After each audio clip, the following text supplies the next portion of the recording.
Hello and welcome to our special broadcast. I'm Parikshit Luthra. Today is the third day since Russia unleashed a full-scale invasion of Ukraine, with Russian military advancing further into the country. Explosions are being heard in the capital city, where a residential high-rise was also bombed. Ukrainian soldiers were seen fighting with Russian troops on the streets of Kyiv. Thousands of Ukrainians were seen in cars and on foot crossing into Hungary, Poland and Romania, while hundreds camped out in a train station. Ukrainian President Volodymyr Zelensky pledged to fight with Russia and not surrender. Western countries have announced sweeping sanctions on Russia, including measures targeting President Vladimir Putin and his Foreign Minister Sergei Lavrov. 11 members of the United Nations Security Council voted in favor of deploring Russia's aggression against Ukraine. 3 members, including India, China and the UAE, abstained from voting. Let's listen in to all the drama that took place at the UN Security Council. We saw some sharp statements from the United States, from the United Kingdom, Brazil, Albania and Mexico against Russia. Vote yes if you believe Russia should be held to account for its actions. Vote no or abstain if you do not uphold the Charter and align yourselves with the aggressive and unprovoked actions of Russia. Just as Russia had a choice, so do you. Request that those voting in favor of the draft resolution contained in document S-2022-155 to raise their hands.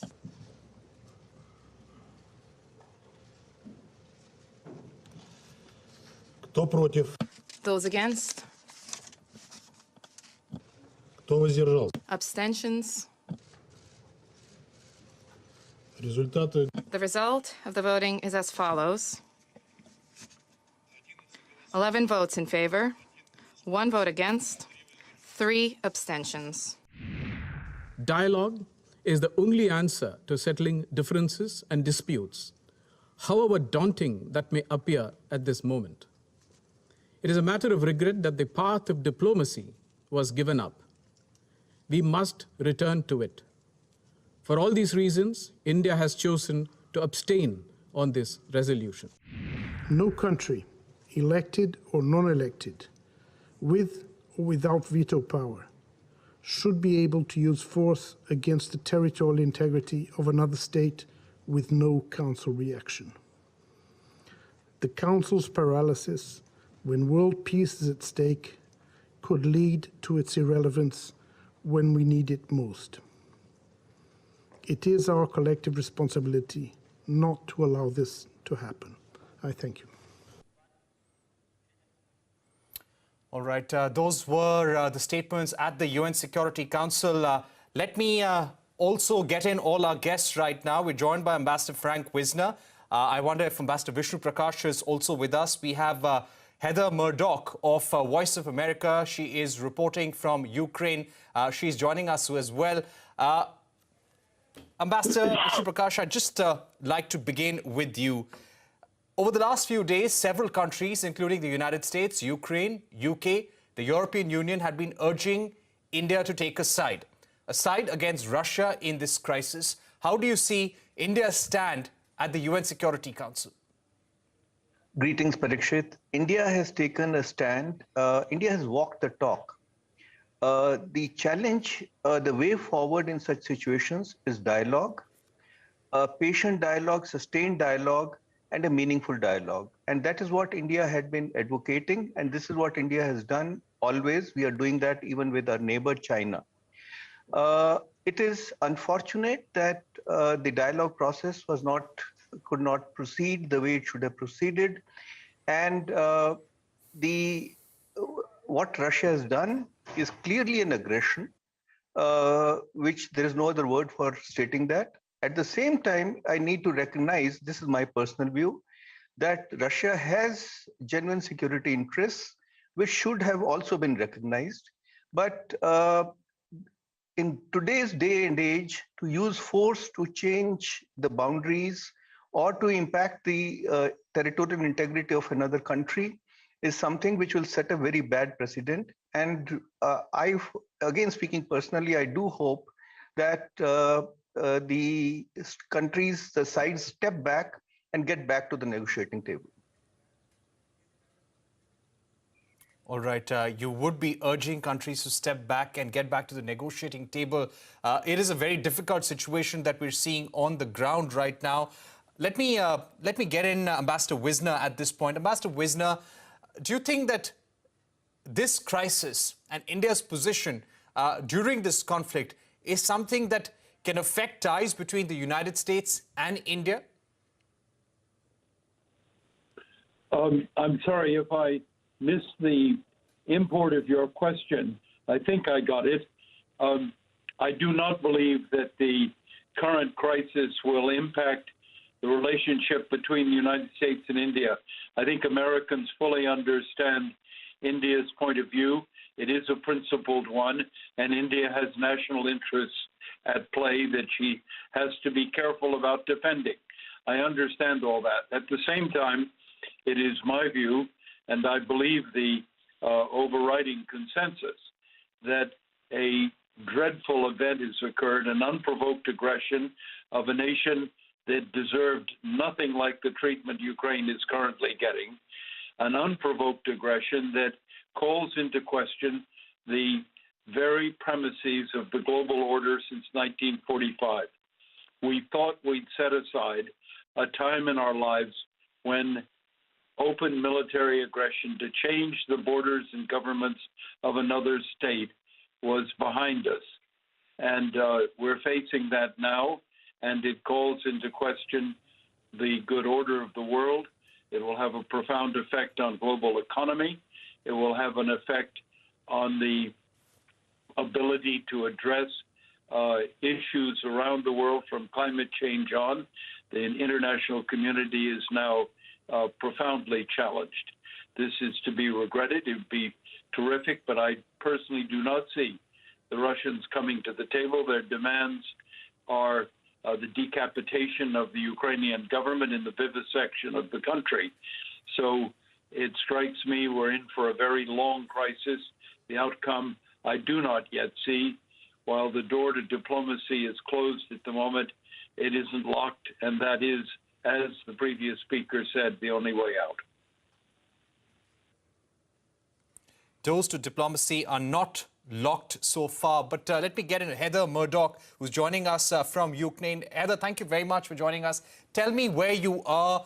It's been a very difficult time for people there. How bad is the situation? How much of Ukraine is Russia controlling right now? From the best we can see on a map, it doesn't look like Russia is actually controlling that much of Ukraine, mostly border areas. However, there are Russian troops and they are fighting all over the country. I'm in Kyiv, the capital city. There is fighting here since about 3 a.m., but all day yesterday we could hear bombs in the distance. Today there has been heavy fighting on the streets, some bombs in the morning. We have also seen civilians as well as military trying to prepare for more ground fighting here. We are hoping this doesn't last long, but the people here are hunkering down, and it seems like they're planning to fight for a long time. Right. And what is the action in Kyiv? Have Russian forces reached Kyiv? Is there shelling in different parts of the capital city as well, Heather? Yes, we can hear shelling in parts of the capital city. We understand that there are Russian forces in the outskirts of the city. We're not seeing Russian forces on the streets in the center of the city, but we can hear the bombs from there. You can hear the bombs from there. And how well are Ukrainian forces really prepared, Heather, to take on the Russians right now? Yes, the Ukrainians are claiming that 1,000 Russians have been killed in the conflict, and they've been able to repel the Russian attack rather strongly. What is the sense that you get on the ground? It's hard to say from the ground, but yes, it's true. It's surprising how much fighting has happened and how much resistance has been put up in the past 2 days. However, the leadership in Ukraine has asked for all civilians to join the fight if they can, and we have seen people grabbing weapons and building homemade bombs. We have seen checkpoints made out of tires and other makeshift items. So how well the actual military is prepared, it's unclear to us as civilians on the ground, but we can see that the population of Ukraine and the center of Kiev is also preparing to fight. Right. If I were to also ask you about the humanitarian crisis, do you see a lot of people around you? I think you're at one of the roads in Kyiv right now. I can see traffic moving across freely, but do you see a lot of people trying to rush out of the city, move to the border areas, or people are trying to stay in the bunkers, stay in the shelters, underground tunnels? What is the plan of action as far as the civilians there around you are concerned? There's both, because it's unclear what's going to happen and nobody knows where to go that is safe. The roads going out of Kyiv, I understand, are packed, and it's hard to get to the border if you want to even try to leave. On the streets in the city, we do see people with suitcases going here and there trying to get to someplace safe. But a lot of the streets are empty, and one can only assume the people who remain here in the city are in their houses or underground if they have an underground space to be in. Right, and in terms of the death toll, in terms of the number of injured, what is the condition at hospitals in Kyiv and other parts of Ukraine? What is the account that you're really getting in terms of casualties, in terms of people injured are concerned? I'm afraid at this time it is not clear how many casualties there are. It's day 3, and today was easily the heaviest day of fighting on the ground. Prior to this, we heard dozens of casualties, but we are quite certain that this evening or later today, when the numbers become more clear, the casualty numbers will be much higher than they were yesterday. All right, you're expecting casualty numbers to be much higher than yesterday.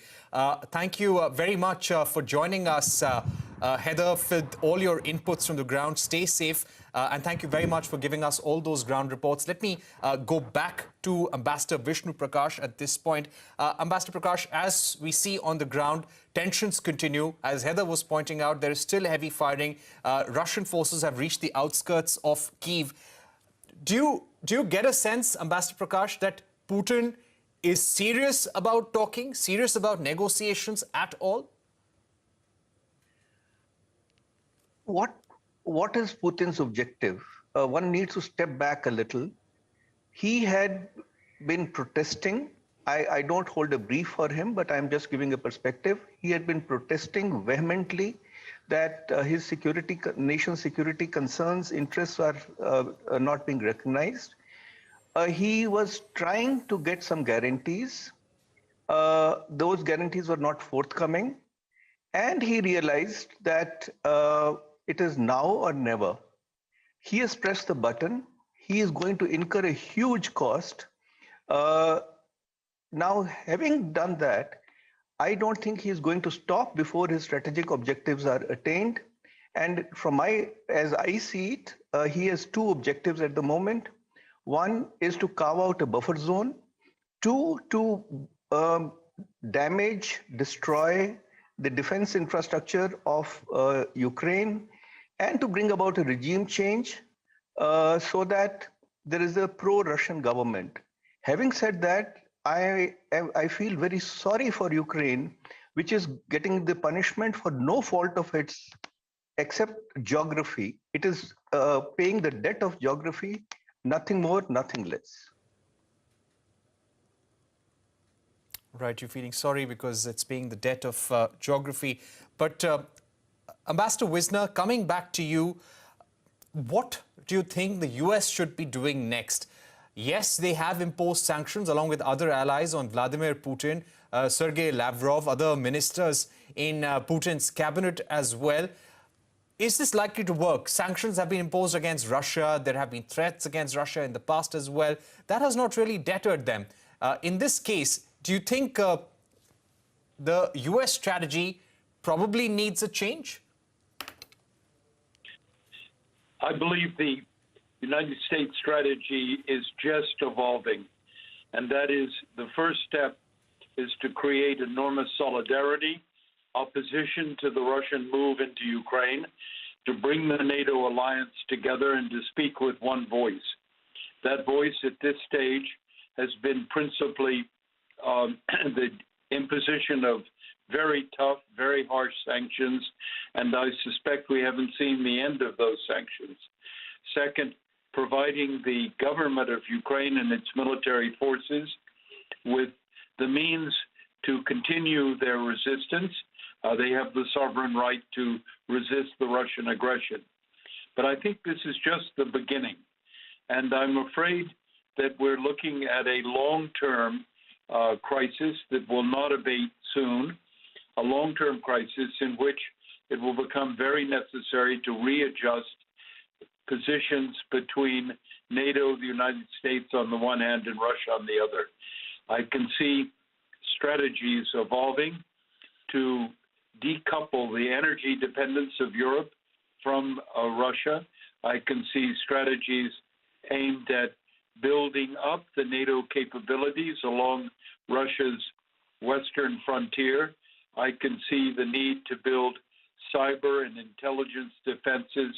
I'm afraid we're in this for the long run, and the strategy going forward is to make it absolutely clear we will not accommodate the objectives that Ambassador Prakash just outlined.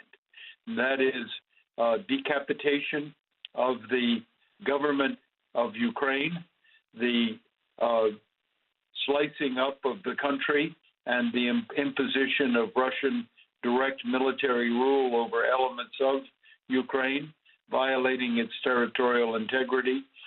These are not a basis on which you can even reach an outcome that gives Ukraine a sort of buffer position between East and West. This is outright naked aggression and will be faced in the short to medium term by stiff opposition.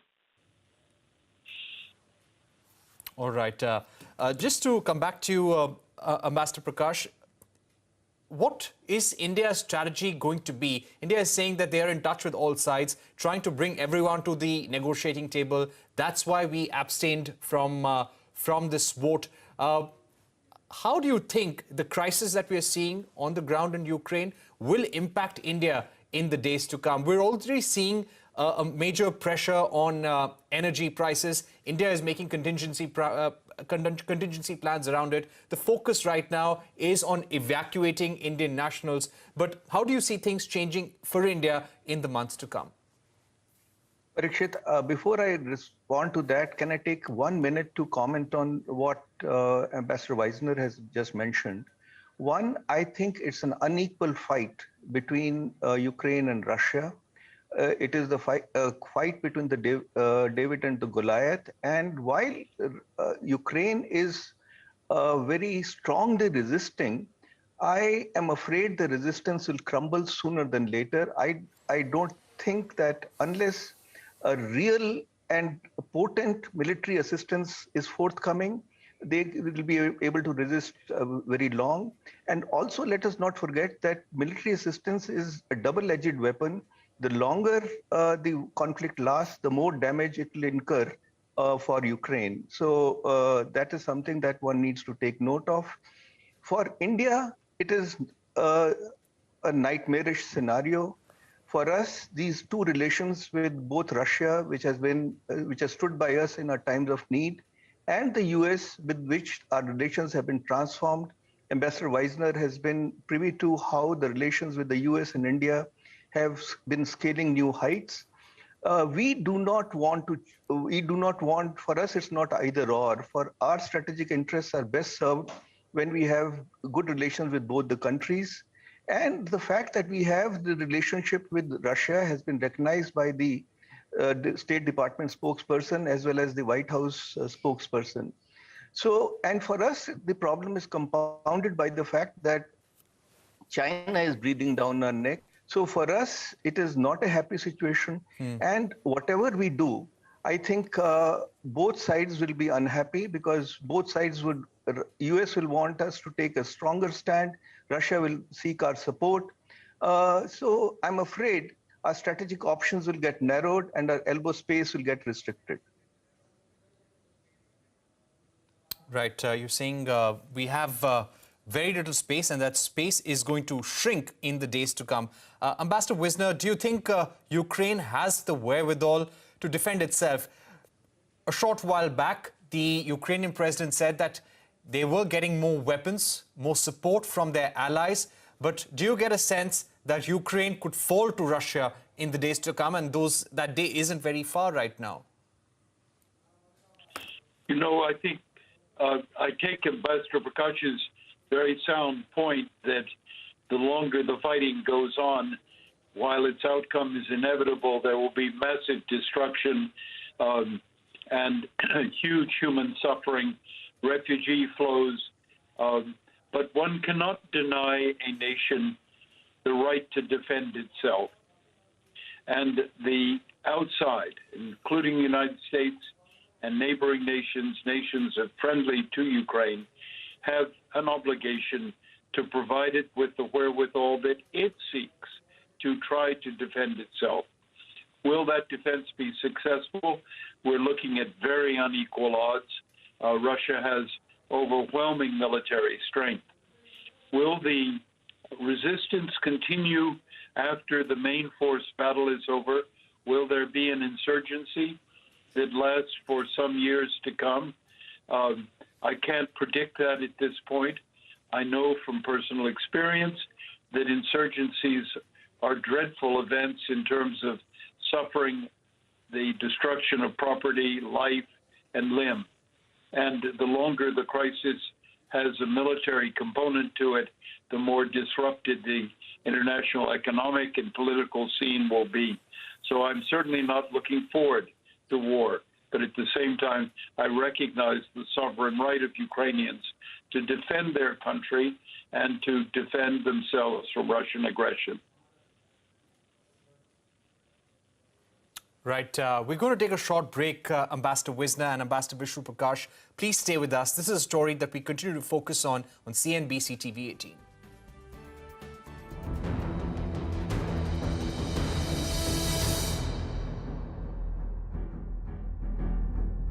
But why were you in a hurry to buy a car? You could have at